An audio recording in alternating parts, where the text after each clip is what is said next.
Welcome back to Live Now with Veenu Keller and Chuck Hogan. We want to welcome you to Spanglish World Network and her network on Zingo TV, channels 250 and 251. Zingo TV is a free app that can be downloaded on iOS and Android devices. While you download, make sure to rate and leave a comment. Zingo TV is also available on Google Chromecast, Amazon Fire and Fire Sticks, Roku and Roku Sticks, and all TVs 2016 and forward. Live Now is a show all about finding the synergy and body-minded spirit. Please join us as we tackle intense topics of conversation that will spur your mind, steer your soul, and give you some direction. With that said, we are excited to dive into tonight's topic with you.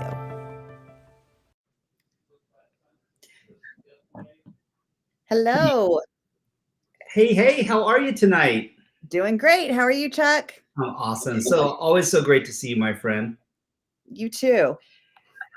So we have a great topic tonight. A little different. Oftentimes we hear these cliches, right? And it's like, oh, just fill the world with love and everything will be okay. If you just love someone enough, they'll eventually come back to you. If you just give your heart completely and embellish everything with love, everything will be all right. So here's the billion-dollar question. Is that really true? Is love enough to solve all the ills and challenges that we live through on a daily basis, Veenu? It's a great question, and one would like to believe that love is enough. And yet, we're human. We feel, we think, and we have values and we have beliefs. And unfortunately, I think that that trumps. It was funny. I was talking to someone and I said, you could have a million reasons to stay and you only need one reason. A million reasons to go and only one reason to stay. And that person says, yeah, but you could also have a million reasons to stay and only need one to go. So when you think about love, I think about relationships a lot, and situations that I've been in my past and people that I've helped, with coaching. It's, it wasn't a lack of love. Very rarely is. And this is where we get to kind of a surface level that I've come to realize is the nucleus for our entire existences, and that's connection. See, you can love someone unconditionally, but if you don't feel connected to them, you still feel empty. Right. And I actually had someone, and they said, well, give me an example in business. I said, you make all this money, you have all this success, you're alone. You love a bunch of people, you love your company, you love your workers, you love your employees, you love all these folks. I go, and do you feel connected? And they go, wait, what? I go, well, it's an interesting debacle, isn't it? In your faith, you can be a devout, loving person who cares for everyone in the world. And yet, if you don't feel connected to something higher than yourself, a larger energy, a different frequency, then you feel alone. Health and vitality, same thing. We could go through the entire cycle of faith, family, fitness, finance, even fun and fantasy. And it's like, what makes it a fantasy? I go, well, are you doing it alone? Are you by yourself? Are you on this journey of self-realization? See, we say these things and we go, oh, I love self-realization. I go, awesome. Why? Is it to know more about you and love and connect to you?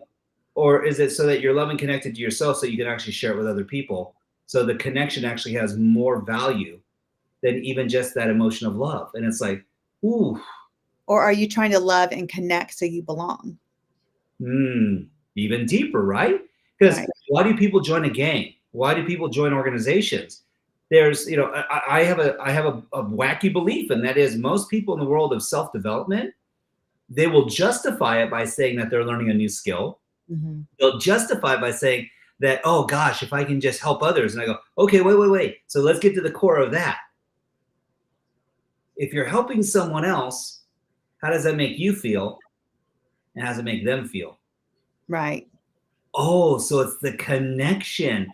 It's this, and you and I talk about this a lot, my sister, a lot. And that is there's the 5 essential needs and the 6 human needs. And I go, the only one that really crosses over the 2 of them is love and connection. Right. Now, though, I'm going to ask us to start looking at something a different way. Does it need to be connection then love? You know, it's interesting because people automatically assume that, you know, love and connection is one thing. And I don't think it is. Like, I can love my child with everything in me, but in that moment, I'm not connected to them. I've lost rapport with them. They're feeling unseen, unheard at that moment, or maybe I'm feeling unseen and unheard as their mom at that moment. But there's a disconnect. Yes. But yet I still love them. You know, and I use that because it's an easy thing to bring up, because how many parents are out there right now that are listening going, yep, me too, that say, you know what, I love my kid with everything. And sometimes I just don't feel connected to them. Absolutely. You know, and same thing about being a part of something. We can love something all we want. We can put all our love into it. Doesn't mean that we're connected to it. You know, what does connection mean to you?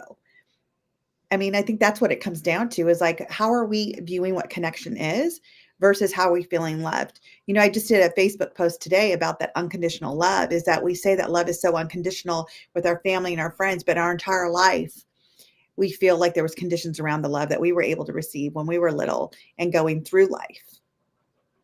You know, it's such a contradiction. It is. And there's this perception. And what if love really was a noun? It's a thing. It's a thing. Like, love is a thing. And I go, okay, great. So the feeling of love, and I go, so what is that? To your point exactly. If I'm defining what love feels like to me, and inarguably, most people will say right up front, oh, it's that deep connection to someone. And I was like, bingo. And I go, so if you had the deep connection, is that what feeds the love? Or is it that love that feeds the deep connection? Egg, chicken, egg, right? It's like going, And it's a little bit of a debacle. Because if you're sitting in a relationship that is very transactional, and you're like going, oh, I just love how they treat me. Oh, I love treating them this way. And it's like going, great. Do they love feeling this way? Do they love being treated this way? Are you connected with them? Because this is the deal, and you've heard it, and I've heard it, when people decide to split, ultimately they go, oh, they didn't get me. Oh, we grew apart. And it's like, oh, you lacked connection. Right. Interesting. Which is funny, because when you first got with somebody, it's not because you loved them. You were connected to them. There was some type of connection that you felt, and you went upon to explore that connection to see what happened with it. And as you got more and more connected, you fell in love. Some people fall in lust. Some people fall in like. So there's a lot of L words, right? I mean, it's like, so, and when do they get, oh, they said the L word. I'm like, they like you a lot? Right. Like, they like you a lot? Or it's like, or is it, oh no, they said the LOVE word. It's like, oh no, they didn't. How dare they do that? You're like going, oh, everything was good. We were so connected. We were having so much fun. And for some people, that next level is too much. Because it's commitment. It's a commitment, right? Because I go, I love what you said. Thank you. Because it's like, when you connect with someone, they don't go, oh, so how was that first date? You go, oh, we are so connected. Oh my gosh. We just like, we were here. You know, they were finishing my sentences. I'd laugh. They'd chuckle.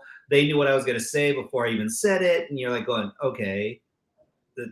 You know, it's like Karnak. They're holding, what are they holding a card up to their forehead and reading you? Or like, what are we talking about? You go, no, it was just a connection.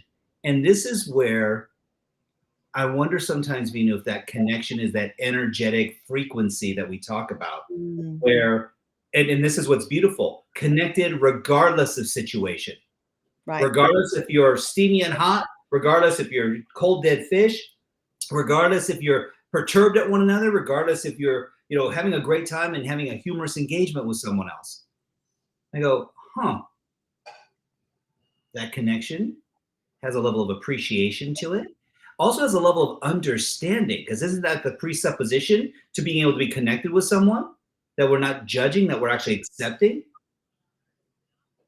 Yeah, we can be loving someone. I think also, again, going back to what is connection? Yes. What is connection? Is it being on the same frequency? Is it understanding? Is it being present? Being present with that person Yeah. to be connected to that person. Beautiful distinctions. You And I would know, say yes. It's yes, because we're so diversified. And isn't it interesting that some people in their relationships, people will elevate faster than someone else, or they'll be more realized. For some, what they were seeking was humor, entertainment, and an audience. And they found someone and they were connected for a period of time because that person felt compelled to listen and show up and be present and hold them close and near and dear. On the other side, it's like, okay, then what else needs to happen? How else do you elevate? What else happens that sets you to a place where you go, I love somebody? right. Again, And I think it's the frequency. I think it's, when love has its own frequency, I think love's frequency is a lot different from connection. mhm, And so when you say that I love you and there's like a deeper connection and it's mhm. an elevated frequency that you both get to share now. And there's levels of love too, aren't there? Mhm. There's people that we love and we appreciate, and it's like going, but they're not my inner circle, Right. right? It's like, oh, Venu's my sister. I'd do anything for Venu. Why? Because it's true. She's my sister. She called at 2 a.m. I'm there. I don't care. I'm there. She needs me. I'm flying out. That's it. It's happening. Right. So why is that important? Said because there's not just love, there is a connection, and that's where I think love goes deeper. It's Right. so when we start getting compounding, right? So it's like these frequencies elevate each other and co-elevate. And when you're intimate with someone, it's like, oh, the frequency of passion and fire, and it's like, ooh, okay, that's just like love on steroids. And then I remember the song, All You Need Is Love. And I'm like going, but is it true? And I'll ask a different question. Is it true now? Is it true now? Or has it always been the case that if you love enough and you're at that elevated frequency, then that'll get you through all the pain? Well, I think that when people think that love is enough, because when you're in love and your heart is open, right? Like love Mhm. is here, love's not here. Right. That there is no judgment, so there's no fighting. There is no expectations, so there is no a miscommunication. That Mm. love is just open. It doesn't judge. It just sees it for what it is and it loves it anyway. And so when you're coming from that point of view, love is enough because you're not going to be fighting, you're not going to be arguing, you're not going to be needing to be right, you're not going to need to be in control because love is none of that. Right. Love is a free flowing in the moment presence that just exists in that moment. And for people that want to try this out, here's what I offer you to do. Take a moment where you've been really upset with your partner, or your kid, or somebody like that. Now, just for a quick moment, if you just close your eyes for a moment and think about the love that you have for them. Think about like if this was the last moment you got to see with them. How do you feel about that person right now? Mm. If all of a sudden you love them and what you were upset about no longer matters, that they didn't take the trash out when you asked them to, or they didn't clean up the water in the bathroom, or they didn't clean the toothpaste off the mirror, if you're no longer mad at that because you've done this exercise, it shows you that love is enough because love takes away the layers of judgment, the layers of you're wrong, I'm right, I'm in control, you're not. Do as I say, not as I do. It takes away all of that facade that we put into these relationships of where relationships go bad. You know, why is it when we started dating, we were so in love and nothing mattered? Because nothing did matter because I wanted to please you, you wanted to please me. So we Mhm. stayed together and we fell in love. And then all of a sudden, we're in this relationship, and now all of a sudden, you're not putting the toilet seat down. You're leaving your clothes on the bathroom floor. You didn't make your side of the bed. You were the last one out. Hey, you didn't turn off the kitchen light. You were the last one in there. None of that mattered in the beginning Right. because all we saw was with our filters of love. There was no judgment. People could point things out like, are you sure you want to marry this guy? It's like, oh gosh, yes, he's amazing. Like, no, no, no, none of that matters. And then all of a sudden you're in a relationship years down the road, and it's like, why didn't I listen to that person? Like they were so right. Because it's not that you weren't loved, you're not loving them anymore. It's you're not in your heart anymore. You're now in your head trying to solution, criticize, change, make it better, be in control. So I feel like when we ask ourselves, is love is enough? It depends. Are we coming from our heart? And if we all came from our heart, were we able to see each other through different filters and different lenses? Or is love is enough, except when you're not putting the toilet seat down, you're not picking up your clothes, you're not taking the trash out when I asked? So there's a difference between love and unconditional love. Mm. There's another facet, which is, because I was reminded of another song, and that is Love Hurts. Mm-hmm. And it's like, whoa, okay. How can there be these diametric swings back and forth between all you need is love and then love hurts? And Or I'll do anything for love but that. But that, yeah, thank you, Meatloaf. And it was like, so the fact is that we've seen all the different ways, all the different measurements, all the modalities. And you bring up some very amazing points. So let's unpack a couple of them. And that is when we're in our head. So what if for someone, their definition of love is different than the person they're with? Correct. And there's not a clear understanding, because in most instances, when you look at the level of divorce, the rate of divorce, things like that. Now, there's abject abuse. That's a different, that's not love. That's abuse. That's a whole different level of existence. In fact, there's no connection in that at all. There's more a matter of, I'll say, posturing and how people think they're showing up or they need to show up. And so when we get into this space of talking about love, it really is important that we understand the C word that goes along with this, which is communication. Mm-hmm. And that oftentimes it's the lack of communication. It's not a lack of love. They still love each other very deeply, but they're not communicating well. They're not articulating what it means to feel connected so that the love can actually flourish. Mm. It's kind of like having a light. And I can go ahead and have the light switch and go, oh, there's love. And I go, when? Yeah, well, there's electricity flowing that switch all the time. But if I'm not connected, i.e. the switch is in the on position, I go, well, the light still works. The switch still works. There's still plenty of electricity, i.e. love, but there's just not that connection. Right. And it's, how do we make sure that we don't fall into the trappings of the judgment, the self-absorption, or frankly, where it's not even either one of those. It's just that I'm dang tired because there's so much going on, and we have these little critters called kids, and then we have pets and a home and a car and a job and responsibilities. So I think like what you're naming though is like the things that take away that love. It's all the elements. Focus. Right. It's like we focus on being right. We focus on being in control. We focus on making sure everything in our life is aligned with the way we see it and the way we want it. And by our definition, like to your point, you can have a definition of love. I can have a definition of love. And in the moment we don't discuss that. We just think we're in love. And then all of a sudden it's like, wait, you're not loving me through my filters. Oh, wait, you're not, I'm giving you love through my filters and you're not receiving it the way I want you to.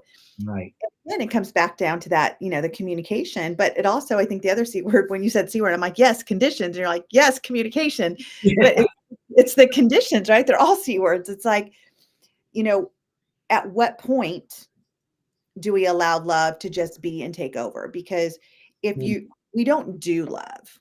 Love is not a do, to your point. It's not a verb, where we're doing love. You have to do love. Yeah. What if we were just able to be love? What would that look like? If you just take all the judgment, you take off all the conditions of what's right, what's wrong, how they didn't do it, and you knew it and they didn't know it, and all that bickering, and you just take it all off. Right. And you just love them. And what would that resolve? This, and we can apply that same premise to literally any emotion. Because you're not anger, you're not frustration, you're not procrastination. You do those things, and yet that doesn't mean that that's who you be. Right. So to your point, this concept of love is really in a kind of a universal state of being. Mm. And when we honor it and we appreciate it and we nurture it, it becomes a way of existing. It literally becomes a lifestyle. It's someone was saying, well, who's a being of love? And I said, well, on planet Earth right now, most people would say like the Dalai Lama is a loving person. And yet it doesn't mean that they don't find that there's injustice in the world. And it doesn't mean that they don't find that there are things that they disagree with. They have found a way of living in appreciation and gratitude that takes them to a higher level of not just thinking, but being. Well, I think that to your point, Chuck, they don't take on those conditions as a criteria to love. They love beyond. They love beyond those conditions. They love beyond the criterias. They love and they see people as pure souls, Mm-hmm. as, whatever beliefs people have. It's like, this is the body that's creating the decisions, that's creating the choices, but the soul is still pure. Yes. I have not met anyone in any religion to not believe that the soul is pure. Oh, agreed. Agreed. And so just speaking on that level, and I don't know the Dalai Lama personally, but from what I've read and heard and seen, there's no judgment with Right. Dalai Lama. It doesn't matter what religion you are. It doesn't matter who you are. It doesn't matter if you're a criminal in a prison of who sinned and did bad things, or a child that has been orphaned. It doesn't matter. He just sees you as that pure soul. It's interesting because many people will attest to living in a state of love, and yet their actions would denote different. Mm. And so someone said, well, give me an example. I said, well, someone who says that they love everyone and that they respect everyone. I said, well, that's a beautiful sentiment. Is it really true? Mm-hmm. And they go, well, why would you say that? I said, well, because they're embroiled in 16 different lawsuits right now that they've taken out on other people because they felt that there was an affront to them. And I go, oh, so loving? And they're like going, well, no, justice. I'm loving myself. I'm loving the fact that we're going to have justice served. And I go, is that really true? Because here's the thing, and we've heard this phrase a gajillion times, love is blind. And to your point, when we don't succumb to the conditions, then we are actually given a much greater opportunity to exist in a space that just serves ourselves and others. Because if you're loving to a point where it's a lack for you and you're not filling back up with love, then that's a short-lived relationship. Because at some point in time, someone's going to run out of energy and steam. And they go, oh, don't worry, I'll love enough for both of us. We're in this 50-50. And I go, ooh, bad ratio. And they go, what do you mean? I said, well, the truth is that very rarely is someone 100%. Right. And if you're 50-50 and that is your equivalent of 100%, that means when you're 35 and someone else is 25, you all are being way below a deficit. If you go in 100 and they're 75 and you're 65 or vice versa, I go, you're still above. And this is what allows us to stay in a loving state as well. Right. It definitely allows us to shift and to have more connection than if we were just living in that space of, oh yeah, I can love enough for both of us. And I'm like going, how's that working out? It's also when we say what's love got to do with it? When I look at the people that are truly happy in their life, they love themselves. Mm-hmm.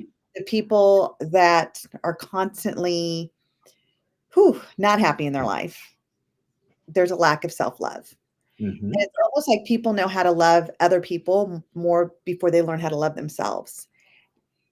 And, again, that's why I come back to what's love got to do with it. Love has a lot to do with it. There's a big base foundation of what love is and what it has to do with leading us in our life down what trajectory we're going to go in our life, and realizing that it first starts here. Mm-hmm. Teaching people what loving themselves means. And like, so for instance, some things that I do with the teenagers that I work with is I ask them, I'm like, would you treat your mom the way you treat yourself? Oh, no. Why not? Well, I love my mom. Well, I thought you said you loved you too. Well, I mean, I do. Okay, but why would you do that to you and not your mom? Right. Especially like when kids are cutting. Oh, sure. Would you cut your mom because you're mad? Well, no. So why would you cut you? And I just use moms because I know that most people, not everybody, but most people I talk to love their moms, so it's just something that it's mind-boggling on how much we're not teaching that. Like, I think that should be a subject in school. Love yourself 101. Hey, listen, it has been one of the lifelong voids in the education system, and there are no courses on it. There are no courses in self-esteem. If there were, you would probably see that bullying would be reduced to nothing in a millisecond. Yep. And furthermore than that you would see that true leadership, a more democratized leadership style, would probably rise to the top. And or you would actually see people less sensitive and being delicate flowers to when they're receiving direct feedback, because they have so much self-confidence, they have so much self-worth, that what someone else tells them doesn't take them out of state. It doesn't, drive them into the ground where they feel that they're socially adept or disconnected. And let's think about social media today. What does social media really represent? Does it represent love? Not so much. So we have this judgment. It's judgment, it's power, it's control. It's under the auspices of connection. Because if I get to search for the stuff I'm looking for, these people must be like me, i.e., when they do something, then this is my tribe. And it's like going, wait, what? Like, that's really what it is. It's the belonging, Chuck. It's really about people wanting to belong and feeling that they belong somewhere. I was telling somebody this the other day. So Brene Brown had this amazing podcast years ago that I listened to, and she was saying that why people commit suicide. It's like there's like 3 buckets. You have the me bucket, you have not the me bucket, I'm sorry, the friends bucket, the peer bucket, and your parent bucket. And they say if you're not in one of those buckets you're not connected in, that's when you feel a lack of belonging. And I'm paraphrasing this. But and I thought about it. It's like I had the friend, I knew my mom loved me, but what I was lacking is feeling like I belonged as a child to any peer group.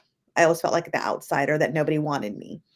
And why I got so enthralled in another group of people is because no matter how you show up, you're always welcome in that peer group. So I would volunteer for the person. I would go to the seminars. I would do everything. And it's still a tight knit, like they're still like my family, right? Because I'm still belonging. And that's literally what people are looking for.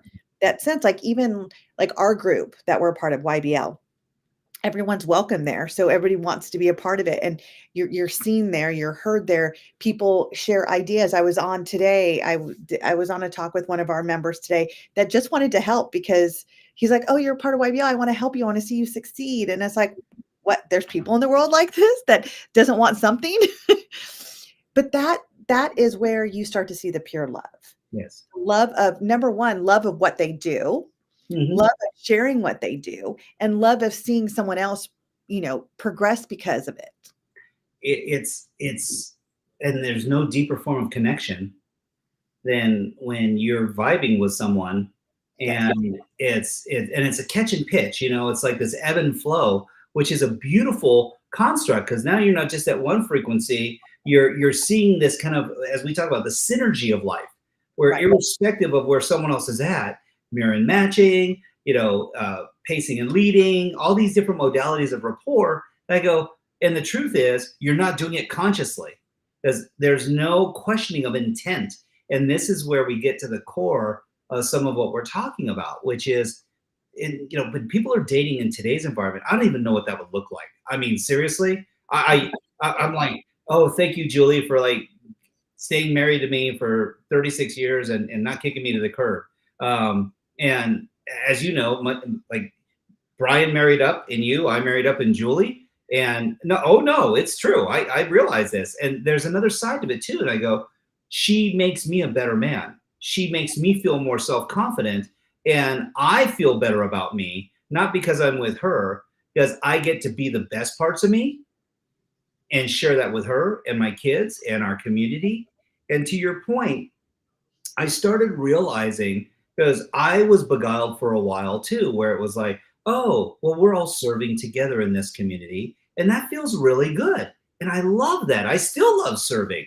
And truth be told, if I had been given the opportunity to stay, I probably would have. The difference is, though, is that I would have done it a different way, because I started to reprioritize what I'm worth, what my time is worth, what my skill is worth, and who I really want to spend time with. Like my sister on the other side of the screen. It's like, if you get to pick, why don't you want to be with people that make you feel great, not only about them, but about you, and then what you get to be and do together? And I go, that's freaking magic. Mm-hmm. And I was reminded today of something that is, but does that mean that in these other spaces where we spent a lot of time and energy, that we didn't do a lot of good, and that there wasn't a lot of good that propagated from us? I said, no. But there's a difference in motivations, because I was in that space not as a member. I was in that space as a volunteer. And I go, different identity set. You become part of a community through your volunteerism. But there's something to be said too. Was that a love thing, or was it a connection thing? Was it both? And I can say it was both. I love the people. I love who we got to be and how we pushed ourselves. And there was a ton of connection. The only challenge with that is, if that's the only time that you're having these emotions and experiences, then I go, then that's not a community. That's an event. Yeah. And I go, aha, okay, why? Because I can call this woman anytime. She knows she can call me anytime. And guess what? We're going to connect. And in love, and with an understanding that we're always going to give it to each other straight. That's it. We have an agreement frame. She is my sister from another mister. I'm her brother from another mother. This is how we roll. And thank goodness. But to Veenu's point, you need to find a space for you that fuels you that way. Right. For some people, it is their family. For some other people, it's not their biological family. Right. And I know a lot of people that they get fueled from their family. They get fueled from the group that they're in. They get fueled from their friendships. Like, it's really looking at what fuels you. Mm-hmm. And where do you get to be you? Where do you not have to, fake it to make it, which you and I talked about in one of our shows, right? It's where do you get to be you authentically? And that's what I'm learning. I was talking to my son about it the other day, and I'm like, I just realized that I can't make everybody happy when we're on vacation. This person wants to do this person wants to do that, and this person is upset about this, and everyone's upset because everybody's not doing what they want to do. And I'm thinking, like, I'm in charge of everyone's happiness. And so I'm running around with the chicken with my head cut off, trying to make sure everybody's happy, yelling at this person, yelling at that person, because no one's listening. And I'm just trying to make everybody happy. And then everybody's miserable, and it's like, I realized, I'm like, it's not up to me. Mm-mm. Nobody put me in charge of making sure everyone else is happy. I have to make me happy. Yes. And sometimes it's allowing other people to experience what they need to find their happiness, and not rely on other people to go find it for them. We've all met people, Veenu, in our lives that they're just happy people. Yes. And they raise the energy in a room. That's just what they do. They come into the room, and all of a sudden you're like going, everything's going to be okay, because so-and-so showed up. And you're like going, oh, thank goodness they're here. Why? Because there's this expectation. You're like going, they're going to deliver. They're going to be this energy, this you want to call it gravity in the space. And I go, that's beautiful to see. And then I'm reminded of something else too. How dare me put it on them that they have to have this identity in order for everyone else to have the experience that we deserve to have. Yeah. Mm-hmm. Right? And as someone that you consult so many people, you know, my fondest times were of working with youth and working with teams. And it was interesting because I got to have some very unique experiences, much like you, with large groups of people that were in a volunteer capacity. And I started to realize something, and that was they could only give as much as they were feeling full. Correct.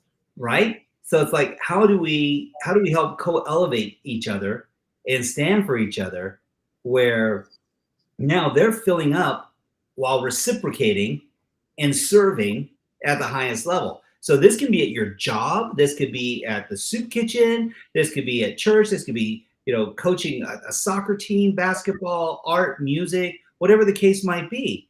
So it's all the same thing, because service is being in service. And when we contribute, we're giving of self, our talents, our skill, our time. And, you know, remind us all, take the time to fill yourself back up. Yes. Like, remember that you also have a love bank, you Yes. know, just like our kids do.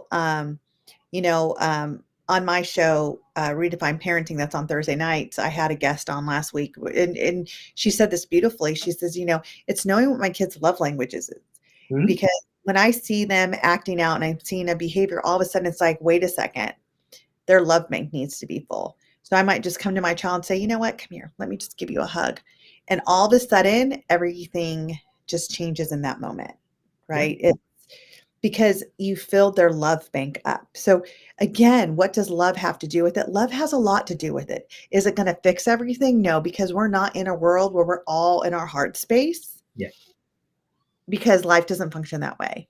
But love has got to do with a lot of, where do we start? How do we want to interact? What do we want our outcome to be? Mm-hmm. And if we start to really look into each other and say, what is our love language? Is it quality time? Is it words of affirmations? Is it, you know, touch? Like, what is it? You know, and I think that is a really good place to start, especially in the families, when we're looking at the different things that are not going right in our life. When we ask ourselves, how do we make it go right?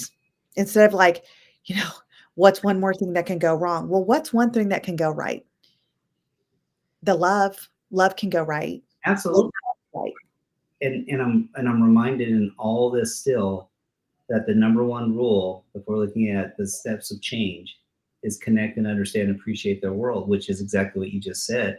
It's the connection is communication. The connection is the rapport. And it's imperative to understand, and not just for them, for yourself, for yourself. Because if you were feeling short or curt with someone, and they're like, what do you mean? I did all these acts of random kindness. I gave you quality time. You know, words of affirmation. You're like going, no, I like gifts. Chocolates and flowers, that's my thing. You're like, wait, what? I thought, no, you thought wrong. I love you. And no. And so why? Because I actually had someone just the other day, this weekend, we were having a discussion, and we were comparing the love languages, the 5 love languages. If you haven't read the book, please check it out, the 5 love languages. It's powerful, and it will help give you some distinctions and insights. And there's only 5, but keep this in mind. It's 5 in combination with each other. So if someone says, oh, I need quality time, it's like, great. What do they need to be receiving during that quality time? Is it words of affirmation, physical touch, random acts of kindness, gifts and okay. For some people, they're like, oh, you could forego the quality time thing because I'm good. Just show me the money. Sorry, that's a very curt way of saying gifts and presents. And so for some, though, and I say in jest, but it's the truth. If they come home and all of a sudden there is something sitting there for them, and they, oh my gosh, because in their minds they go, that took time, energy, intention, money, and oh, this is perfect. This is amazing. Why? Because you took the time to facilitate getting something on their behalf, wrapping it, giving it to them. Because it's not just giving them something, it's how you give it to them as well. These are all important facets when we're looking at what it takes to actually show what love is. And it's like, okay, then awesome. Yet, if you're not expressing love, then what are you really giving someone? Nice. You know, and where does trust come from, right? Where does that, again, when you love someone, you know, love our kids, it's funny that they can do anything when they're little and we still love them. And We then want variety, and you're like going, okay, they're creative. And then they grow up and now they're combative. And it's like, okay, I got to remember I love you. I got to remember I love you. I got to remember I love When you. you were little, I loved how feisty you were. Now, not so much. Not so much. Not so much. I was like telling my husband the other day, I'm like, you remember how delayed the kids were when they spoke and we couldn't wait for them to speak? Like, what would it be like? Can you put that genie back in the bottle? Like, and it's God, At the same time, you gotta love. I admire how brutally honest my kids can be at times. oh, Like where it's not about hurting your feelings, but it's about them being able to express what they're feeling and going through in that moment. right. And just being able to, again, love them through that. It's Like, it's not about you. right. Well, and that's the bigger part, right? Is that when we, and this is where it's going to sound like to everyone out there watching the show that we're talking out of both sides of our mouth right now, because it's not about you. Well, didn't you just say that you're supposed to honor your? It's like, yes, and here's the differentiation. When you have a moment to fuel someone and to engage with someone, are you doing that just for you, or are you doing it for them, or are you doing it for the both of you? Because here's what I can tell you: if you're just doing it for you, you may be insensitive. If you're doing it for them, just them, you may be ignoring your needs. Yet if you actually use this concept of we, and that's the engagement that you're in, and going, is it good for them? Is it good for me? And you go, wow, I can state this in such a way now that no one leaves and feels like in their 6 human needs, in their certainty, uncertainty, significance, growth, connection, love, and contribution, that they're feeling diminished. Right. If someone feels like, oh, they're giving a contribution, you don't want to accept it, I go, shame on you. That's not real loving. In fact, that it's not exercising a whole lot of acuity. You may believe that you're being selfish or selfless, and they're looking at it as being selfish because you didn't accept what they gave you. And you're like, wait a second, I didn't want you to be out or anything. And it's like, oh, because who was it about? Not them. Yeah. You didn't want to feel this way. And it's like, okay, so what if you become a gracious receiver? Not just a gregarious giver, but a gracious receiver. Do you love giving? Why would you not give them the gift of giving? Right. And check back to one of our other episodes, because I know we had a whole session on this. And so, Veenu, when someone says, how do I find that space in me then where I can find some self-love, some self-worth, so that I don't feel like I have to appease everybody else? What's a simple thing that someone can do to get out of that headspace where they're judging?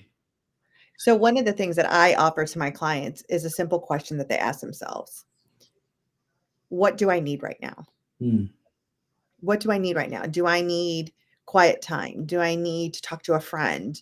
Do I need to read something positive? Do I need to listen to a song and get me upbeat again? Do I need to refocus on something else? You know, do I need a massage? Do I need a facial? You know, do I need a trip? Do I need a vacation with a friend? What is it that I need? Because that's focusing back on me and not thinking like what other people are going to think about me. It doesn't matter at that moment. I need to fill me up.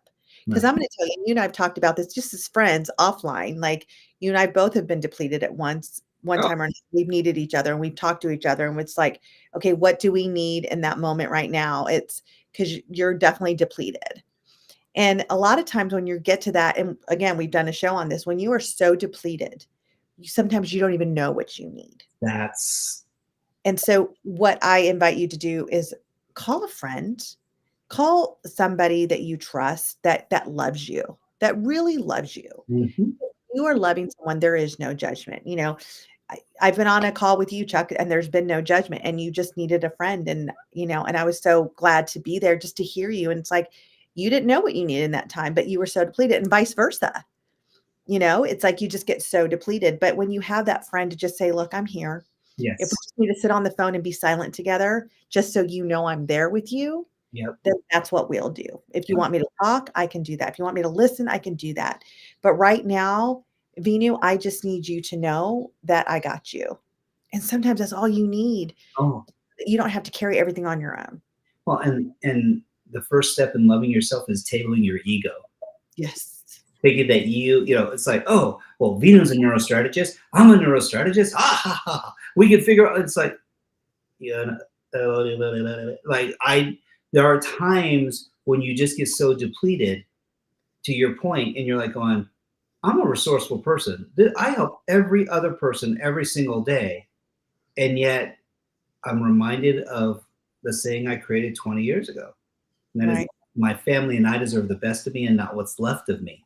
So when you are exercising all of your resources to help service everyone else, it's beautiful. And no one's going to judge you for that, except you may be judging yourself.